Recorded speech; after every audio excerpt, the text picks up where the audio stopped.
the Players Association does a report card each year based on how the players rate different facets of an organization. Take a look at with the Browns this year. So head coach Kevin Stefanski gets a B-. Now it's important to note 70% of the players feel Kevin Stefanski is efficient with their time. Players feel Stefanski is somewhat willing to listen to the locker room. They also did ownership. Browns rate a B there. Club owner Jimmy Haslam receives a rating of 8.6 out of 10 from Browns players when considering his willingness to invest in the facilities. The other thing that's important to note, this is irrespective of wins and losses. It's strictly, as J.C. Tretter says in the rationale, it's strictly a workplace report card.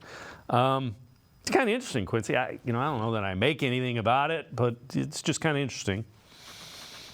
Yeah, I think what you're going to find there, if they continue to do this, which I think they should for the next 10 years, you're going to find like the trend being, hey, the guys who really do well on the NFLPA report card are going to be the guys who are more known as players, coaches. And the guys who don't do the greatest on there are going to be kind of on that spectrum towards like, the disciplinarian, right? Like Bill Belichick didn't do great on this card either, right?